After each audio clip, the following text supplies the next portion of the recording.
Hello everyone, আসসালামু আলাইকুম। কেমন আছেন সবাই? আমি শর্টে কিছু ভিডিও আপলোড করেছিলাম যেগুলো আপনারা অনেক পছন্দ করেছেন, তাই ভাবলাম একটু বড় করে আপনাদের সাথে শেয়ার করি। সেই আমার 10 বছর আগের কিছু জিনিস এই যে এটার মধ্যেই রেখেছি।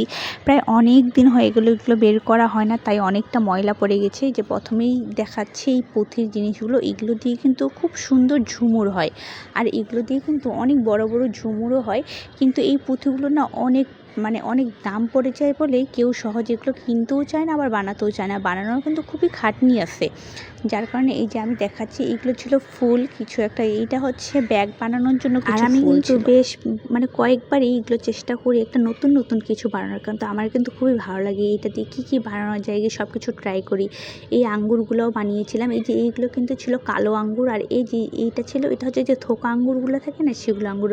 কিন্তু এগুলোর আবার আলাদা করে একটু পাতা কিনতে হয়। পাতাটা আমার কাছে ছিল না বলে আমি এইভাবে এটাকে রেখে দিয়েছিলাম, না হলে সুন্দর করে বানিয়ে ঝুলিয়ে রাখতাম। যাই হোক, দেখা যাক, আমি এগুলো আবার বানানোর চেষ্টা করবো, বানালে অবশ্যই আপনাদের সাথে শেয়ার করব। আর এটা ছিল একটা হচ্ছে ফল রাখার ঝুড়ি, যেটা কিনা বানালে বড় করে বানালে অনেকটা বড় হয়, কিন্তু আমি ছোট করে জাস্ট একটা স্যাম্পল রেখে দিয়েছি যদি পরবর্তীতে আমি ভুলে না যাই সেজন্য। কিন্তু এটা কিন্তু বড় বড় পুঁথি দিয়ে বানাতে হয়, এটা আমি ছোট পুঁথি দিয়ে বানিয়ে ছোট করে একটা রেখে দিয়েছিলাম। আর এটা ছিল একটা ব্যাগ। এই ব্যাগটা কিন্তু খুব সুন্দর হয়, এটা একদম চারকোনা একটা ব্যাগ হবে, বড় পার্স ব্যাগ। এটা পার্স ব্যাগও বলে না, বড় যেটা ব্যাগ। আর এটা কিন্তু একটা পার্স ব্যাগের জন্য ছোটো ছোটো পাথর পুঁথিগুলো ফুল বানিয়ে রেখেছিলাম। এইভাবে আমি প্রায় অনেক কিছু বানায় রাখছি। আর এই পাশেও দেখতে পাচ্ছেন যে এই যে এই ছোটো ফুলটা দিয়ে কিন্তু ওই ব্যাগটা হয় আর কি, যেটা পার্স ব্যাগ বলা হয় সেটা ব্যাগ। আর আপনার হ্যান্ড ব্যাগও হয়, ওই যে হ্যান্ড ব্যাগ যেটা 3 কোনা পুঁথি দিয়ে দেখলাম সেটা দিয়ে কিন্তু হ্যান্ড ব্যাগও হয়। আর এই পাশে আমার কিছুটা আছে, এই যে এটা ছিল জবা ফুল। এই জবা ফুলও কিন্তু এখন পর্যন্ত কেউ বানায়নি। এই জবা ফুল দিয়ে কিন্তু খুব সুন্দর ঝুমুর হয় আর কি। এগুলো আর কি ঝুমুরের জন্যই ব্যবহার করে। আপনি যে কোনো জিনিস দিয়ে ঝুমুরটা বানাতে পারবেন, আপনার যেটাই পছন্দ হয়, কিন্তু এই পুঁথি দিয়ে বানালে না খুব সুন্দর হয়।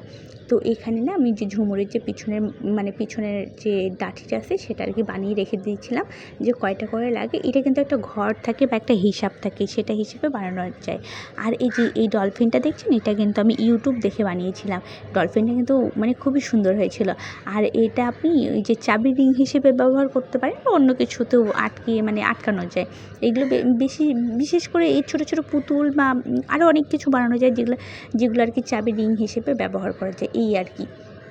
তো এইভাবে আমি অনেকগুলো, আর এই যে বড় বড় পাথর পুঁথিটা দেখাচ্ছিলাম না, এটা দিয়েই কিন্তু বিশেষ করে ঝুমুরের মাথাটা, ওই যে বড় করে ঝুমুরের একটা মাথা বানাতে হয় আর কি, এটাই। আর এই যে এখানে কিছু লাল আর সবুজ পুঁথি ছিল, যেটা দিয়ে আপনি আর কি স্ট্রবেরি বানানো যায়, যেটা আমি আর কি আমার কাছে বানানো নাই, কিন্তু আমি যে ছোটো ছোটো করে কিছুটা বানিয়ে রেখেছি স্ট্রবেরি। আমি ভাবছি যে একটা স্ট্রবেরির থোকা বানিয়ে আপনাদের সাথে শেয়ার করব কিছুদিনের মধ্যে। তো দেখা যাক কতদূর কী পারি, সময় হয়ে ওঠে না যে কিভাবে বানাবো, এত কিছু সময় পাই না দেখে বানানো হয় না, এইভাবে পড়ে আছে। তো এইভাবে না অনেক আছে আমার, কি বলবো। আপনাদের সাথে যেটা শেয়ার করা হয়নি সেটা হচ্ছে আমার একটা খুব শখের একটা জিনিস, প্রায় 3 দিন ধরে বানিয়েছিলাম। এখন আর কি এটা সেভাবে করা হয় না। এই সুতাগুলো দেখছেন, এই সুতাগুলো দিয়েই কিন্তু এগুলো বানাতে হয়। যাই হোক, চলুন আমি আপনাদেরকে দেখি আমি কি বানিয়েছিলাম। এই যে এটা ছিল আমার খুব একটা শখের ব্যাগ, যেটা আমি বানিয়েছিলাম। আর এই ব্যাগটা কিন্তু অনেক দিন হয়ে গেল, আজ প্রায় 5 থেকে 6 বছর এখন পর্যন্ত নতুনের মতোই আছে। এটা কিন্তু বড় ব্যাগ, এটাতে আপনি অনেক কিছুই ক্যারি করতে পারবেন, কিন্তু আমি কখনো ইউজ করিনি বা বাহিরে নিয়ে যাইনি। একটু আনকমন তো, কখনো নেওয়া হয়নি, সেই জন্য একটু গুছিয়ে রেখে দিয়েছি। কিন্তু এমনি কিন্তু ভালো লাগে, দেখলে কিন্তু অনেক সুন্দর লাগে। তো এইভাবেই এগুলো না বানানো খুব আহামরি কিছু না, এগুলো ইউটিউব থেকে দেখলে না খুবই সোজা আর কি। একবার যদি আপনি বুঝতে পারেন যে কীভাবে কী করতে হবে, একটা ফুল যদি পারেন না, পরবর্তীতে আপনি সবগুলাই পারবেন আর কি, এমন।